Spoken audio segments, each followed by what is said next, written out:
So, what is the most successful way to structure your job search? You need to first think about how to get organized. And why is that even important? Getting organized will help you to create a routine that will set your job search up for success. It also will help you to avoid distractions. Most of us will be doing our job search from home. So, if you have a specific process, all of your information organized, it'll help you to avoid those distractions. It'll also provide balance in your day, whether you're working full time and looking to change jobs or you're looking for a job full time. You want to make sure your job search is structured in a way that you're doing enough to be successful each day, but you're also planning in your other priorities and time for yourself. And lastly, it helps to support an optimistic job search. You're going to feel less like a hamster in a wheel because you'll have specific goals and structure to what you're doing. Let's talk about how to get started to organize. First, create a dedicated space, somewhere you can be distraction free. Budget your time. When are you going to be spending time on your job search and how much time? Set specific goals, whether that's outreach goals, application goals, etc. So you know that you're working towards success and establish that specific schedule. What does that look like each day, each week, each month? And then keep your contacts organized, your documents, your emails, all the versions of your resume, all of your contacts, all of the different connections you've made for a specific opportunity. That will help you to have everything in one place, easy to access, so you're prepared anytime a call comes in. Let's talk about planning your approach. This shows, on average, where most job seekers spend their time. So the majority, 30%, spend time searching for positions online, or 27% on top of that applying to positions, with only 24% of their time networking. Let's actually take a look at what gets people the jobs. So, when you are searching for a job, it's important to know the numbers that will help you to be successful. Over 80% of jobs are acquired through non published sources. For that reason, I recommend you spend 70% of your time networking, 20% of your time on planning, preparation, and professional development, and actually only 10% of your time looking for and applying to leads online. That's a very different approach than what people are actually doing. It's actually flipping it around a little bit, but important to know that so you're setting yourself up for as much success as possible. So, how do you do this? I recommend setting a 5 by 5 by 5 rule or goal for yourself. What this means is trying to do at least 5 job search activities, at least 5 days a week, and working towards 5 targets at all times. Now, this applies more to someone who's actively searching for a job. If you're passively searching for a job, this might look a little bit different. But actively searching for a job, I recommend 5 by 5 by 5. So 5 job search activities. This could be applying to promising leads online with a well-tailored resume. But since we know that approximately 80% of jobs come from non-published sources or networking, we want to make sure the majority of our 5 by 5 is focused on networking, reaching out to your existing network, connecting with people within that network and their network, scheduling informational interviews. This could include actual interviews and things like that. 5 job search activities at least 5 days a week and working towards 5 targets.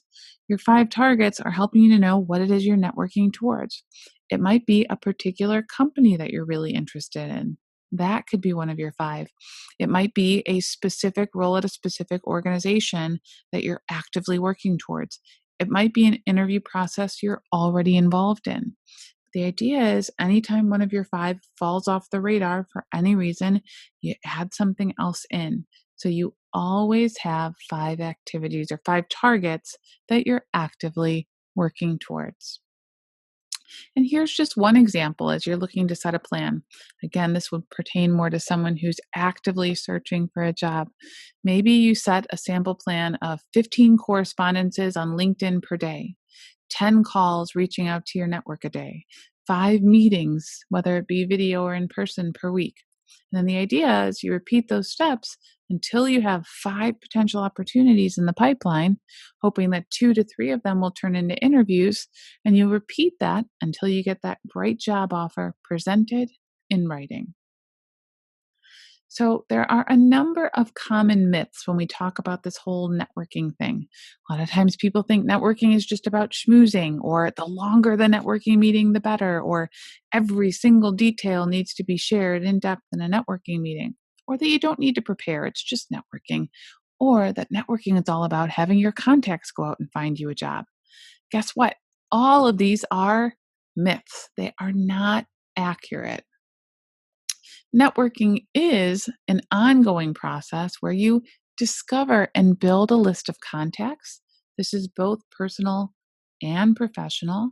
It's where you strategically plan your networking efforts based on your goals.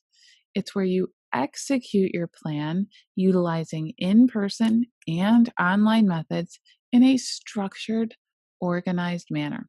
So it's all about discovering your network, making a plan, and then executing that plan.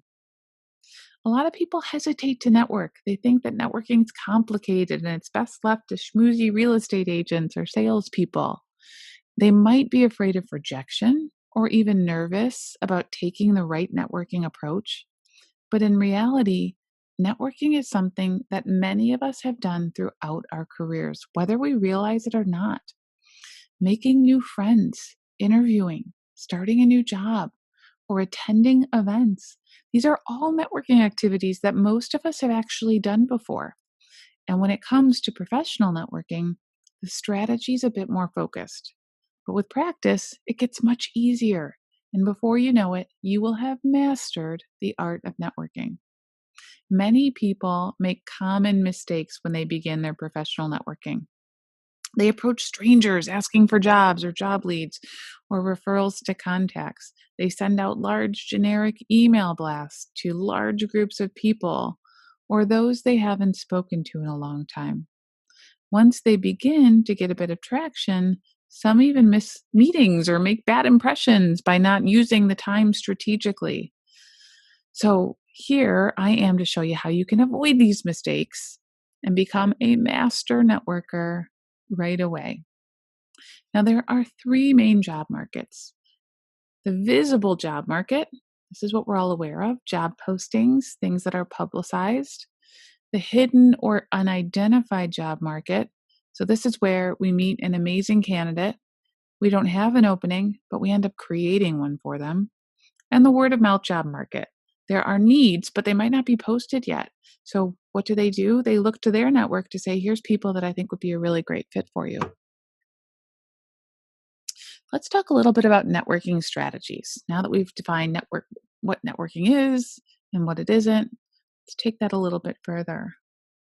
One thing is for sure, networking works. Most job seekers find their next opportunity by networking.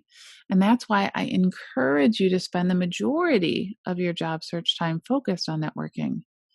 When I talk about networking, I primarily mean face to face or video or, interacting with people, live people on the phone, video, or in person. And when you network correctly, you're not directly focused on meeting for a job, but instead you're focused on making a great impression and expanding your network, gaining insights that will help you in your search, and most importantly, offer value to someone else. By growing your professional network, you will become known to more people in your professional market. And when companies open a new position, the first thing they do is ask professionals that they know and trust if they have any referrals for the position. The more people that are aware of what you do and that you're available, the more likely it is that you'll get referred to one of these hidden job openings. So, throughout your networking conversations, you'll have the opportunity to gather insights into the job market. You get to learn as well about the industry and the function, and this can help guide your career decisions and your search strategy. You might discover that there is an in demand certification that could boost your competitiveness, or a new trend in your field that employers are seeking experts in. You'll get more job openings sent to you from your networking contacts, and you'll have the opportunity to discover a host of new resources for your search, including new contact introductions, niche job boards, recruiter referrals, networking groups, and lots of other things like that. So let's define your network a little bit. When we talk about networking, we first want to focus on who do we know? As you can see from this graphic, those closest to us create the greatest networking opportunities because they really know us and our capabilities. We call these our strong ties. These people consist of close friends, family, people we work with or recently worked with. These might also include hiring managers or HR managers that we have close ties with. The next layer of networking contacts is considered weak ties. These may be people we worked with some time ago, maybe students or teachers we've had in the past or been in class with in the past, maybe our friends of our closer friends. Then we get out to the weaker ties. These might be industry leaders we met at a conference or through LinkedIn. They could be our great Aunt Emily or our third cousin Jeff, and perhaps friends of friends would be another example here. These people are all networking contacts, but again, the better they know us, the more they may be able to help. But just because a tie is weak in terms of your relationship, it doesn't mean this tie is not an important part of your networking strategy. It may just take more effort to engage with these individuals, to demonstrate your value, and develop that mutually beneficial relationship. Networking meetings. So, we've defined networking and talked about why it's important and identified members of our network. But let's talk a little bit about how we should be spending this time or what that time should look like. So, again, I recommend that 70% of all of your time in your job search is spent networking. This consists of outreach and follow up. Consistent direct outreach to contacts is one of the most important strategies in building a solid pipeline of opportunities. Reach out to existing contacts and new contacts within your target companies or your industry to build and grow your relationships. Participate in quick 20-minute networking meetings or informational interviews. Go to networking events. Build your LinkedIn network. Follow up with contacts that you previously made. Have a networking lunch or dinner. Make it your motto that you're never going to eat lunch alone. Find time to connect with a variety of friends, family members, former colleagues, and new business contacts on an ongoing basis. It's also a great opportunity to get away from your computer.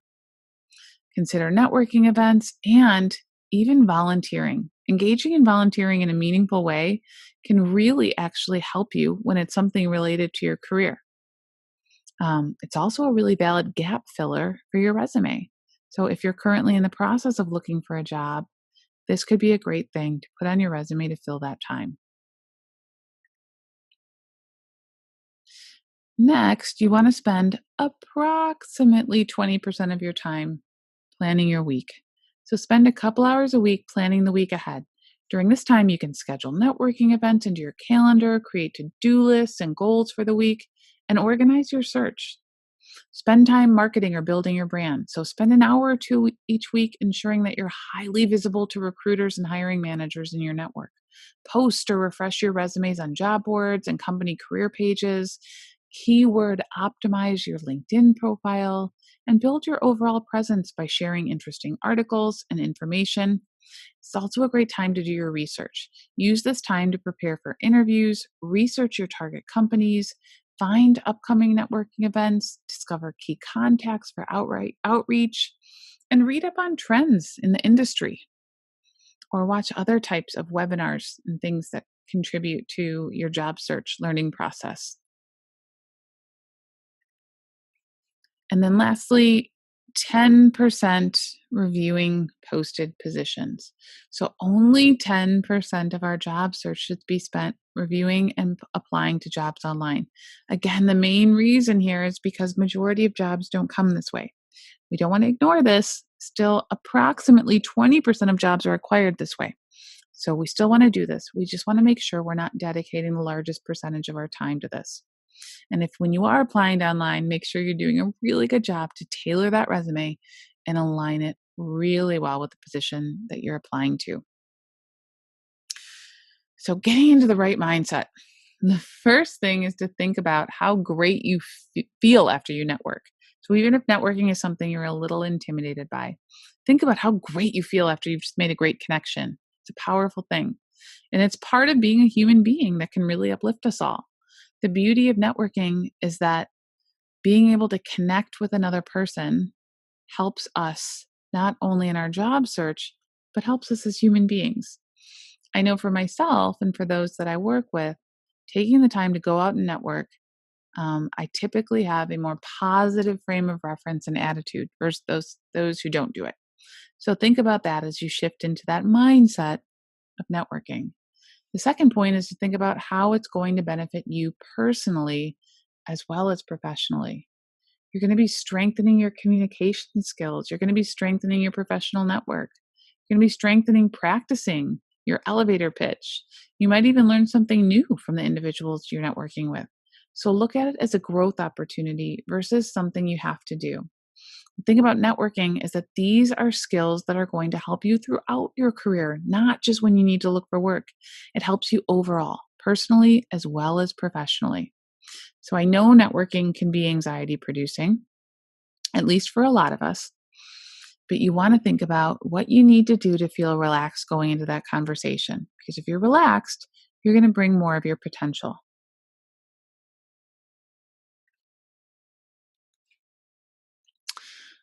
So, as we talk about preparing for the networking conversation, one of the first things I suggest doing is looking at the contacts on the LinkedIn profile of the person you're meeting with. Make sure to connect with them on LinkedIn if you haven't already.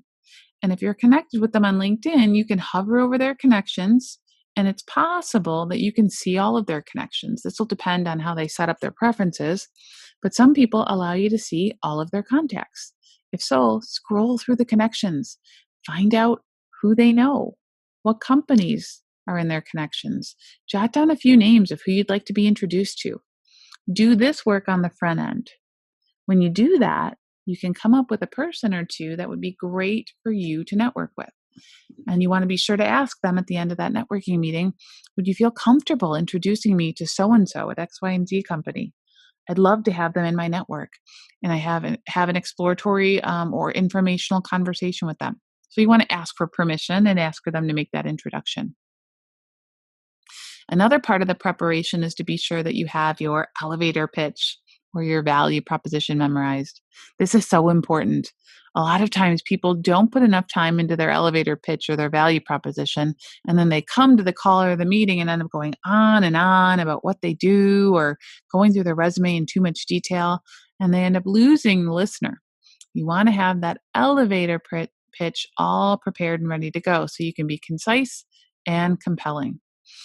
Think about just the energy that you bring, the enthusiasm.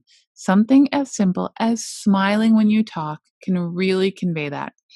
And then one other resource I want to recommend is a book called The 20-Minute Networking Meeting.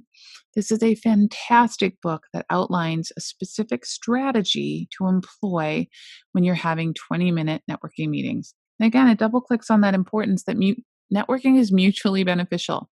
It's not just about what you're looking for, it's about how you can provide value to the other person as well. So let's look at a couple examples of networking conversations or networking scripts.